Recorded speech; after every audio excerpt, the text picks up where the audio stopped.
Irmãos e irmãs, se você trouxe a sua Bíblia, vamos para o Evangelho segundo João.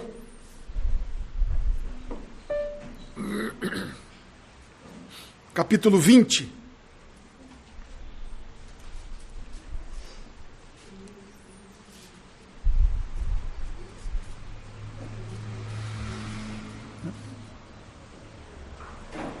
Evangelho segundo João, capítulo 20.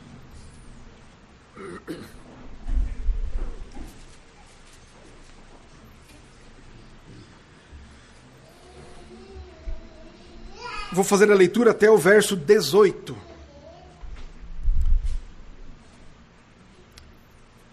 No primeiro dia da semana, Maria Madalena foi ao sepulcro de madrugada, sendo ainda escuro, e viu que a pedra estava revolvida. Então correu e foi ter com Simão Pedro e com o outro discípulo, a quem Jesus amava, e disse-lhes: tiraram do sepulcro o Senhor, e não sabemos onde o puseram.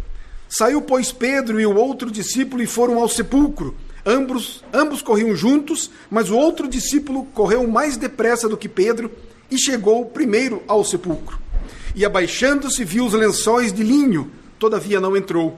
Então Simão Pedro, seguindo-o, chegou e entrou no sepulcro. Ele também viu os lençóis e o lenço que estivera sobre a cabeça de Jesus e que não estava com os lençóis, mas deixado num lugar à parte. Então entrou também o outro discípulo que chegara primeiro ao sepulcro e viu e creu, pois ainda não tinham compreendido a Escritura, que era necessário ressuscitar ele dentre os mortos. E voltaram os discípulos outra vez para casa. Maria, entretanto, permanecia junto à entrada do túmulo, chorando. Enquanto chorava, abaixou-se e olhou para dentro do túmulo. E viu 2 anjos vestidos de branco, sentados onde o corpo de Jesus fora posto, um à cabeceira e outro aos pés. Então eles lhe perguntaram: mulher, por que choras? Ela lhes respondeu: porque levaram o meu Senhor, e não sei onde o puseram. Tendo dito isto, voltou-se para trás e viu Jesus em pé, mas não reconheceu que era Jesus. Perguntou-lhe Jesus: mulher, por que choras? A quem procuras? Ela, supondo ser ele o jardineiro, respondeu: Senhor, se tu o tiraste, dize-me onde o puseste, e eu o levarei. Disse-lhe Jesus: Maria. Ela, voltando-se, lhe disse em hebraico: Rabone, que quer dizer mestre. Recomendou-lhe Jesus: não me detenhas, porque ainda não subi para meu Pai, mas vai ter com meus irmãos e dize-lhes: subo para meu Pai e vosso Pai, para meu Deus e vosso Deus. Então saiu Maria Madalena, anunciando aos discípulos: vi o Senhor, e contava que ele lhe dissera estas coisas. Que relato impressionante, memorável. Eu quero hoje, nesta manhã, que nós olhemos mais de perto, a partir do verso 11 até o 18, na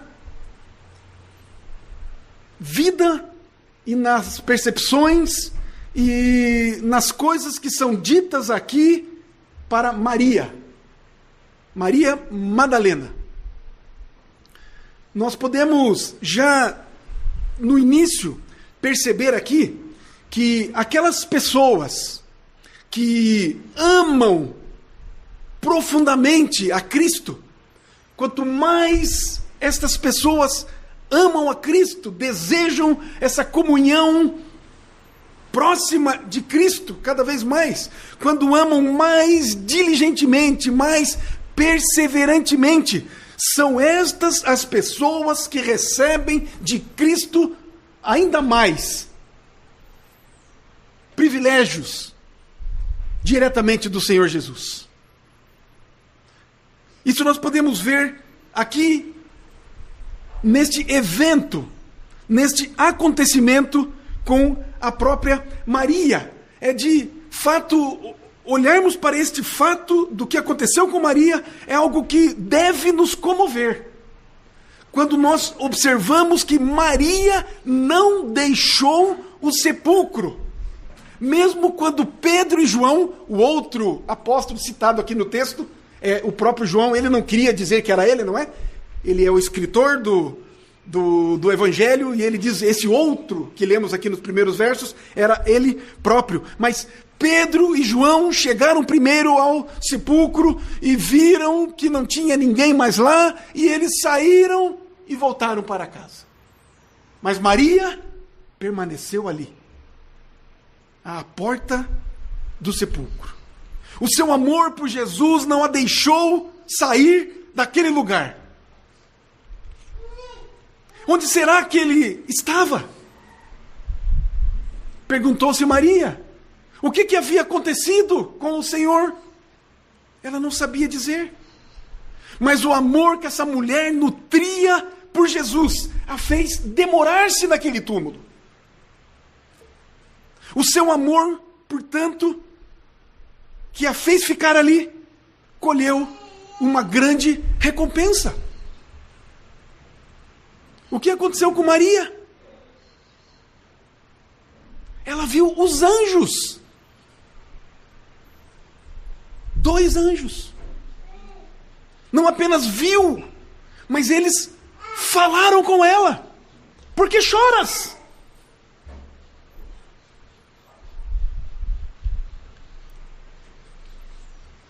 Mas ela não viu apenas os anjos. Ela foi privilegiada. Primeiramente ela se enganou, não é? Ela não reconheceu a Jesus, pensou que era um jardineiro, quando o outro veio e falou com ela. Ah, Senhor, se o Senhor tirou ele daqui, como é que o Senhor colocou? Como é que é esse negócio? Mas depois, quando Jesus falou novamente, a chamou pelo nome, que pela primeira vez a chamou de mulher, assim como os anjos. Depois ele disse Maria, e ela pega, e aí ela reconhece que é o Senhor Jesus, e diz o Mestre. Ela não apenas viu a Jesus ressurreto, ela foi a primeira pessoa a ver Jesus ressurreto. Ela não apenas viu a Jesus, ela não apenas ouviu a Jesus, ela conversou com Jesus.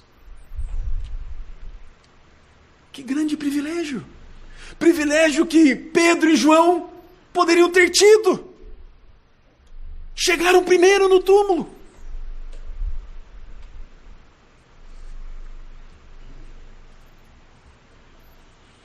Alguém duvida que isso foi escrito para o nosso aprendizado?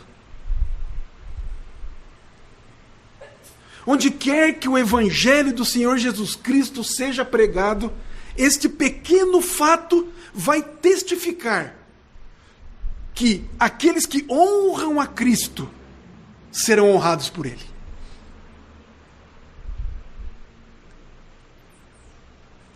Como foi que aconteceu no primeiro dia da ressurreição, naquela manhã, assim vai ser enquanto a igreja do Senhor Jesus Cristo estiver de pé. E a igreja de Jesus Cristo somos nós, uma parte dela.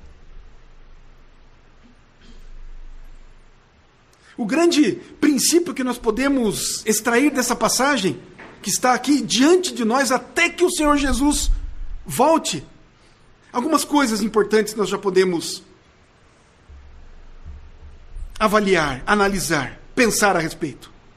Em primeiro lugar, queridos, aqui, os crentes, todos nós, assim como Maria e aqueles discípulos, Pedro e João, nós não temos o mesmo grau de fé, de esperança, de conhecimento, de coragem, de sabedoria. Nós somos diferentes.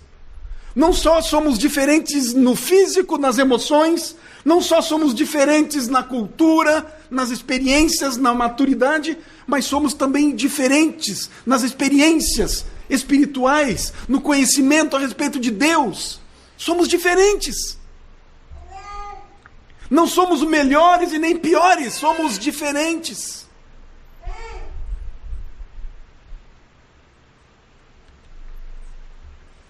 Mas o que é certo é que aqueles que amam a Cristo com mais fervor e se apegam a Ele mais de perto, sempre desfrutarão de maior comunhão com Ele. e sentirão a maior parte do testemunho do Espírito em seus corações. Não é assim quando temos amor e amizade uns para com os outros? Quando nós nos amamos uns aos outros com mais intensidade, quanto mais amamos ao outro, mais recebemos do outro, mais doamos para o outro. E é certo que amamos mais uns do que outros, não é? Isso no nosso convívio. É certo que desenvolvemos mais amizades com uns do que com outros. E não há problema com isso. Mas é certo também que quanto mais amor desenvolvemos e mais comunhão buscamos e mais honramos ao nosso Senhor Jesus Cristo, mais privilégios recebemos. Mais graça, mais dos seus dons, mais da sua presença, mais da sua influência, mais dos resultados da vida de Cristo nas nossas vidas serão vistas e serão vividas. Maria esperou um pouco na beirada daquele túmulo. E ela teve privilégios que os outros discípulos que andaram 3 anos e meio com Cristo aproximadamente, ali, naquele instante, eles não tiveram.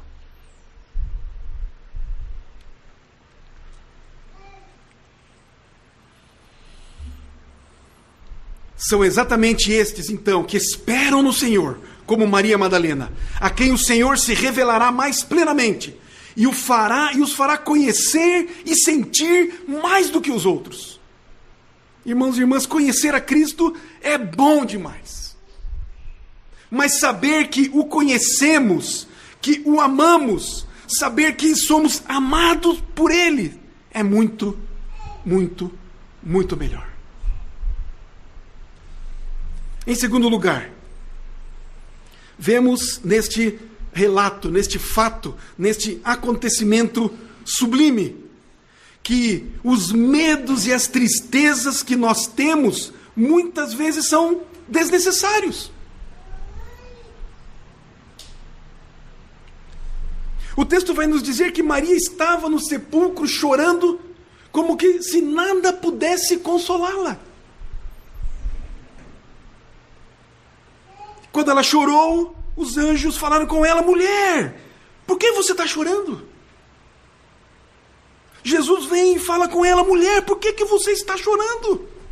E a sua resposta foi a mesma: levaram o meu Senhor, e eu não sei onde é que eles o colocaram.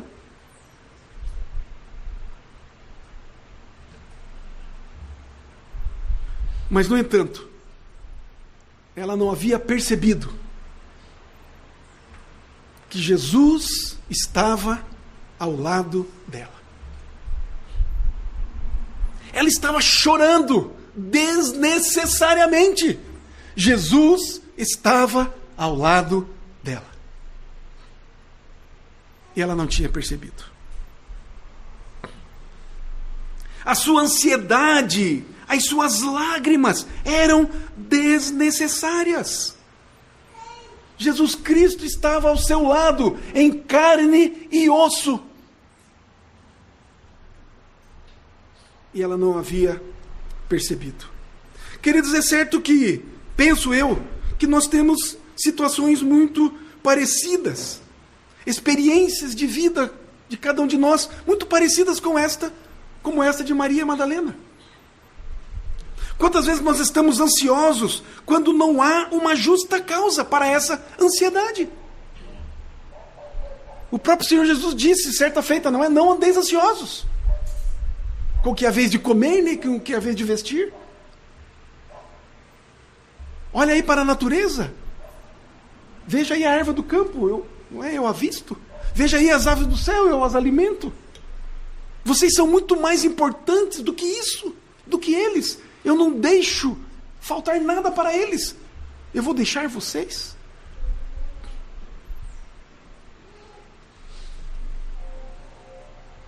Quantas vezes nós lamentamos a falta de coisas que na realidade estão ao nosso alcance e muito próximos de nós.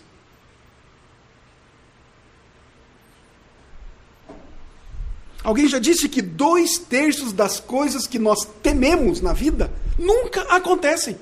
2/3. Se nós somos bons de matemática aí, 66%. É isso mesmo? Imaginemos 66% das coisas que nós imaginamos, que nós temos medo, essas coisas não vão acontecer. E nós ficamos aí sofrendo. Dizem também que 2/3, portanto, das nossas lágrimas são derramadas em vão. Portanto, queridos, nós somos instados por esse acontecimento na vida de Maria. Somos instados a orar mais, buscarmos mais fé em Cristo, orarmos por mais paciência, orarmos por sabedoria, por discernimento, orarmos para termos a consciência que o tempo de Deus não é o mesmo tempo que o nosso. Devemos ter ou dar mais tempo para que os propósitos de Deus sejam de fato percebidos por nós, conhecidos por nós, aqueles obviamente que Ele quer nos dar a conhecer. Precisamos crer, queridos, que as coisas estão e que Deus está sempre trabalhando continuamente para nos dar e nos trazer a paz e a alegria, mesmo quando as coisas se parecem ou não estão nos mostrando que estamos sendo conduzidos para essa paz e alegria, mesmo quando a amargura e a tristeza invadem o nosso coração.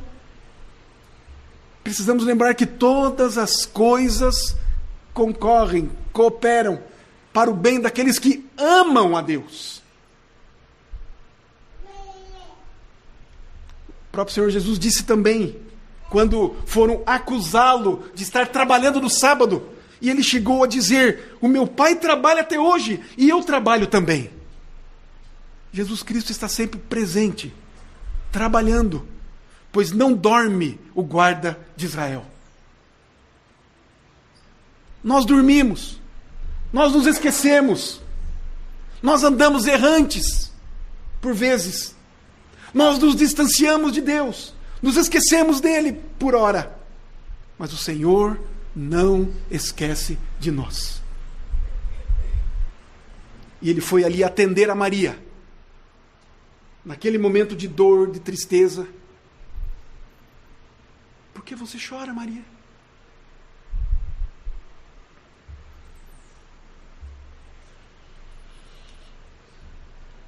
Mas interessante, irmãos e irmãs, que e se Maria tivesse encontrado o túmulo fechado e o corpo de Jesus estivesse lá dentro? Aí sim, ela deveria e poderia estar chorando. Não é mesmo? Se o corpo de Jesus estivesse no sepulcro.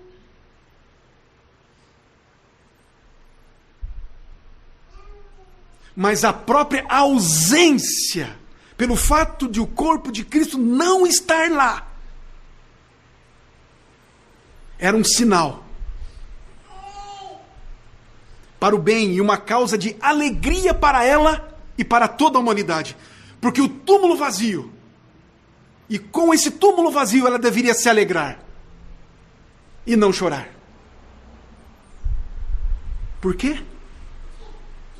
Porque a salvação daqueles que creem estava garantida.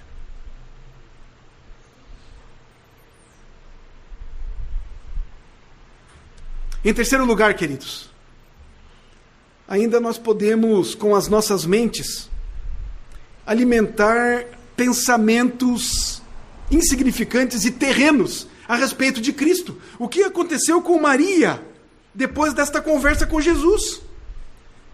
Versículo 15, perguntou-lhe Jesus: mulher, por que choras? A quem procuras? Ela, supondo ele ser o jardineiro, respondeu: Senhor, se tu o tiraste, dize-me onde o puseste, eu o levarei. Disse-lhe Jesus: Maria. Ela, voltando-se, lhe disse em hebraico: Rabone, que quer dizer mestre.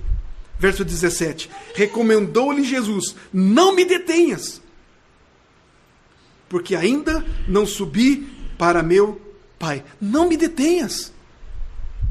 Não me segure. Não me toques. Não me impeça.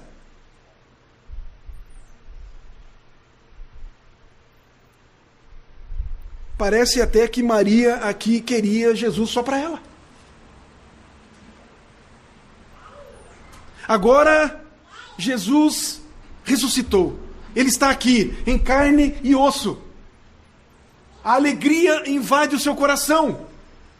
E Jesus diz, não me detenhas. Mulher, não me detenhas. Não me segure.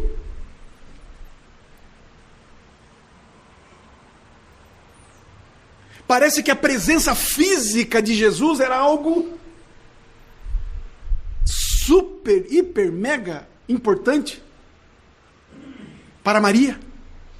Mais importante parece-nos a presença física de Cristo do que o Cristo vivo em espírito no coração. Parece que a nossa humanidade deseja demais o pegar, o sentir, o cheirar, o visualizar, o tocar.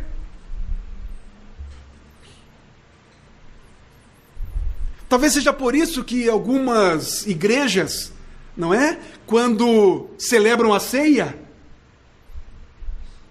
e aí existe a doutrina da transubstanciação, não é isso? Onde creem que o corpo, o pão, o vinho, o cálice, o sangue, né, que não só representam, mas de fato, quando a pessoa participa, come ou toma, está comendo e bebendo o próprio corpo físico de Cristo.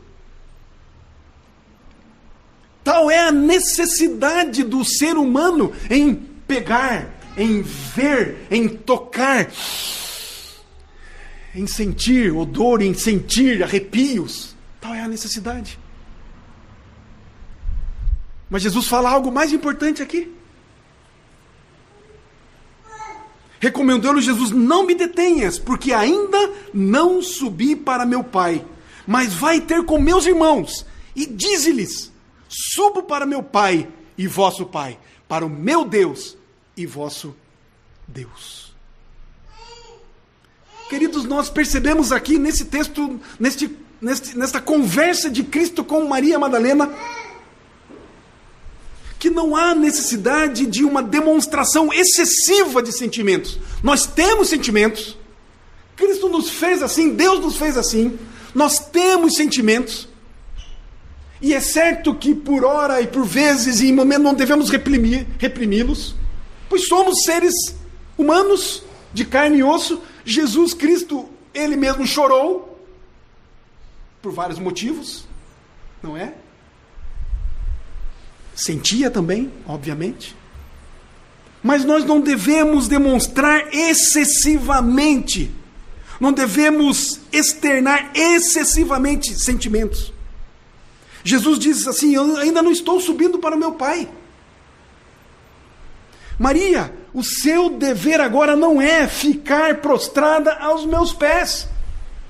Maria, o seu dever agora não é me agarrar, não é me segurar aqui. Maria, o seu dever agora não é você ficar desfrutando da minha presença aqui, agora. Esse não é o seu dever agora. Maria, o seu dever é ir e falar com os meus irmãos e falar para os meus irmãos que eu ressuscitei. Maria, corra atrás de Pedro e João. Eles não esperaram nada. Voltaram para casa. Não se lembraram do que eu havia dito. Se nós formos ler o relato de Lucas a respeito desta passagem, com Maria Madalena e outras mulheres, nós vamos ver que o relato lá em Lucas vai dizer que Maria depois percebeu, compreendeu o que Jesus Cristo havia falado lá em Lucas capítulo 9, que importava que o Cristo fosse crucificado, sepultado, né? Morto e sepultado, e ao terceiro dia ressuscitasse. E ela, portanto, se lembrou disso. Mas os Discípulos não. Foram lá, viram o túmulo vazio e voltaram para casa.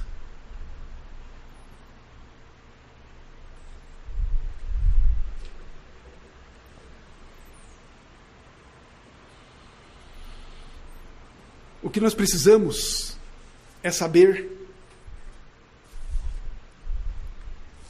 que o Senhor Jesus Cristo não é só nosso. Ele é o nosso Deus. Ele é particularmente o nosso Pai. Mas, por outro lado, nós não temos o direito de ficar com Ele apenas para nós. Nós não temos o direito de apenas nós desfrutarmos da presença de Cristo, das alegrias que Ele nos dá, da salvação que recebemos dEle.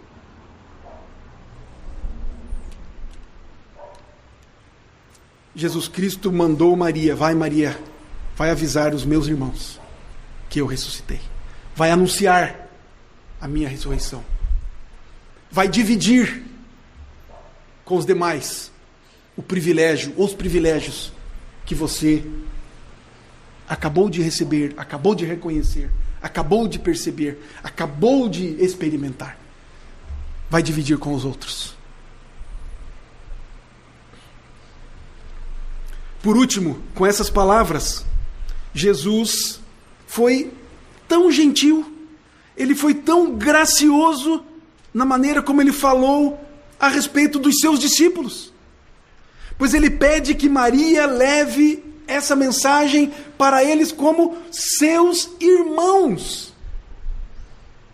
Jesus chama assim aqueles seus discípulos.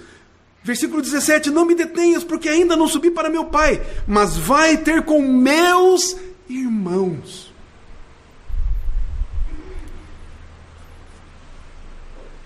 O Senhor Jesus é nosso irmão.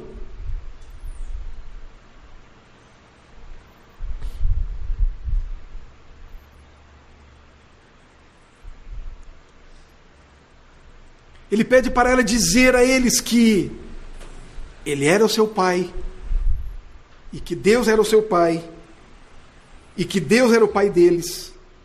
Não é? Porque se Deus é o Pai de Cristo e Deus é o Pai deles, nós somos irmãos. Estamos no mesmo nível. Recebemos de Deus a mesma herança. Os mesmos cuidados de Deus para com Cristo nós recebemos do Pai.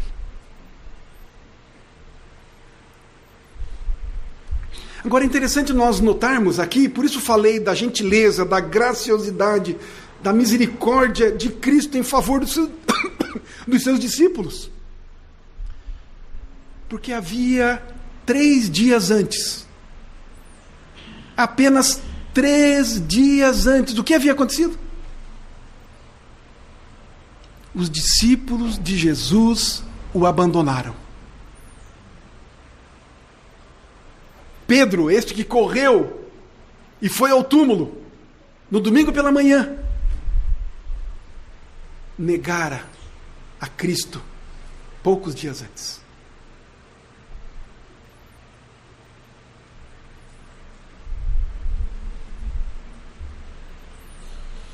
No entanto, Jesus misericordiosamente fala como que se tudo tivesse sido perdoado e esquecido. Jesus manda Maria avisá-los.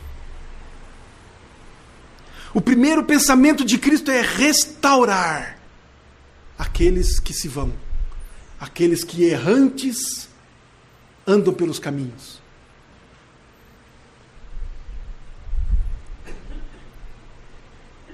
É curar as feridas das consciências, é revigorar a coragem de cada um deles e de nós, é restaurar cada um no seu devido lugar, é trazê-los de volta para casa. Somos irmãos, somos de Deus, Deus é nosso Pai. Cristo desejava reunir a família.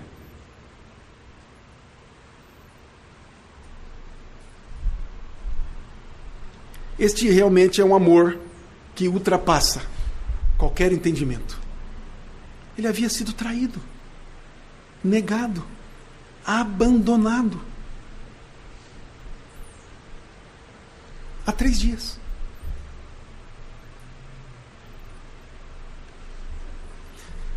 Interessante que depois da ressurreição de Cristo, ele apareceu daí algumas vezes para os seus discípulos.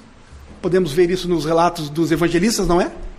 Uma vez ele apareceu no meio deles e Tomé não estava, vocês se lembram?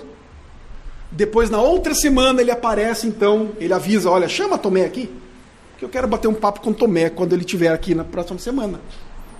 Não é? E aí ele chegou lá e teve essa conversa pessoal com Tomé.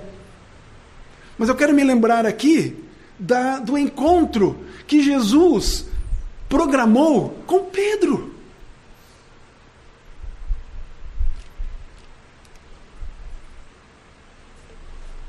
Jesus vai à praia, porque os discípulos não só foram para casa no dia da ressurreição, como nos dias subsequentes, vamos pescar. Acabou tudo, vamos pescar. Vamos voltar ao que éramos antes. Vamos voltar à velha vida. E aí alguns outros discípulos, irmãos de Pedro, bom, Pedro está indo, é o chefe, não é? Não tem nada para fazer mesmo, Jesus morreu. Vamos pescar com ele também. Vamos continuar a vida. Aí Jesus está na praia, assando um peixinho. Que delícia, não é? Peixinho na praia, assadinho. Estão pescando, avistam Jesus, enfim, vêm, se encontram com Jesus, comem com Jesus. Aí de repente terminaram de comer, a ceia, não é? Passou. Aí Jesus chega e fala, Pedro, vem cá, vamos conversar? Jesus não fica sem resolver as questões, não é? E nós sabemos muito bem da conversa que Jesus teve com Pedro. Pedro, tu me amas? Por 3 vezes, Jesus pergunta a ele, Pedro, tu me amas? E Pedro respondendo, Senhor, claro, o Senhor sabe que eu te amo, tá? Como é que são as coisas? E Jesus, cada vez que Pedro respondia que sim e tal, Jesus disse assim, Pedro, então faça uma coisa, cuida das minhas ovelhas.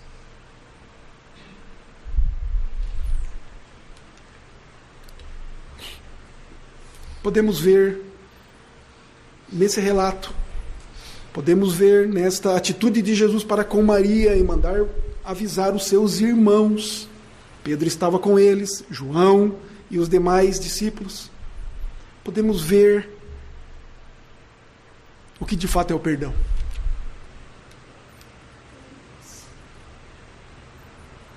Jesus poderia ter mandado Maria avisar aos discípulos que ele havia ressuscitado. E Jesus poderia voltar a ter uma comunhão com um ou outro discípulo. Com João, por exemplo, não é? Pelo que nos consta, João foi o único que ficou com Maria, mãe de Jesus, aos pés da cruz. Então Jesus poderia ter, não é mesmo? Pensando como humano, como nós pecadores humanos, Jesus humano, mas não pecador, poderia pensar assim, não, eu mando Maria lá avisar que eu ressuscitei, avisa todo mundo no geral, não é? Depois eu vou ter aqui uma conversa mais, ou uma comunhão melhor ou maior com Pedro, com João, porque ele de fato foi o que ficou, não é mesmo? Não foi com os outros, ficou na cruz até o fim, cuidando de minha mãe, como eu havia dito a ele, cuide de minha mãe cuida de você. Mas poderia ter deixado Pedro para lá. Eu já fiz a minha parte, eu já mandei Maria avisar que eu ressuscitei. Para Pedro está bom demais. Eu não quero ter comunhão com Pedro, eu não preciso ter nada com Pedro. Pedro não quis saber de mim. Pedro me traiu, Pedro me negou. Pedro mentiu lá deslavadamente na minha cara.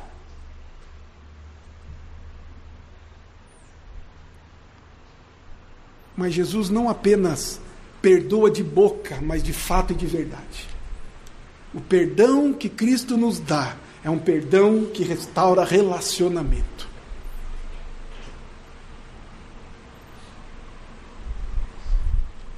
Portanto, se eu perdoo alguém, o perdão é completo, é cristão, quando há restauração no relacionamento. Pedro, apacenta as minhas ovelhas.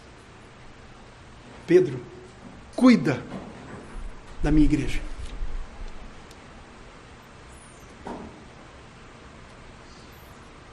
Pedro, faz como eu fiz. Jesus confia a sua igreja aos seus discípulos. Ele vai atrás dos pecadores, os perdoa, os restaura e confia a eles uma tarefa.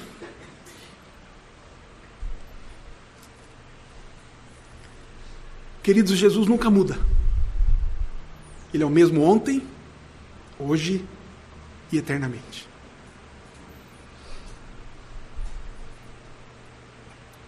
Como ele lidou com aqueles discípulos errantes naquela manhã da sua ressurreição, assim ele vai lidar com todos os que creem e o amam, até que ele volte novamente. Isso não é licença para pecarmos, obviamente. Mas é a certeza de que sabemos que somos ainda fracos e pecadores, e que ainda podemos cair, mas que se pecarmos, temos um advogado, Jesus Cristo, o justo. Ele é a propiciação pelos nossos pecados. Até que ele volte, ele vai ser assim. Ele está lá, à destra de Deus Pai. Quando nós sairmos do caminho, ele vai nos trazer de volta. Quando nós caímos, ele vai nos levantar novamente. Ele nunca quebra a sua palavra. Em João 6,37 ele disse: aquele que vem a mim, de modo nenhum o lançarei fora. De modo nenhum.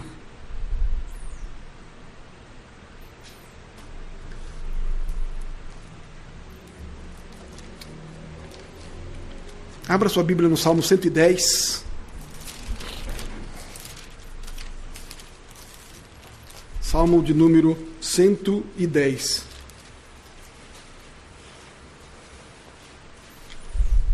Perdão, 103. É o verso 10.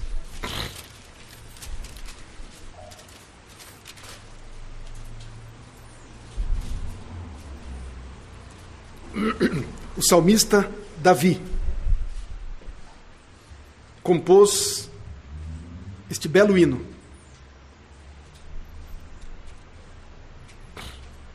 A comunhão que Davi tinha com Deus, a ponto de ser chamado homem segundo o coração de Deus, com todos os pecados que nós conhecemos a respeito de Davi, como também com todos os relatos que temos do seu arrependimento, do seu reconhecimento, de saber quem ele era e de quem era o Deus que o havia chamado. Ele escreve esta música, esta poesia, e no versículo 10, ele diz assim, que Deus, portanto, não nos trata segundo os nossos pecados, porque se ele fizesse isso, nem nos retribui consoante as nossas iniquidades.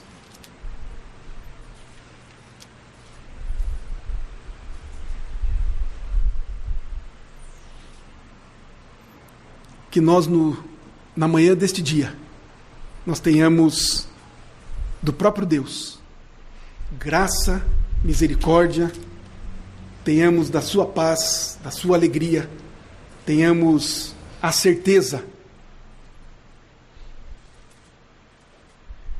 de quem é o Deus que nós cremos.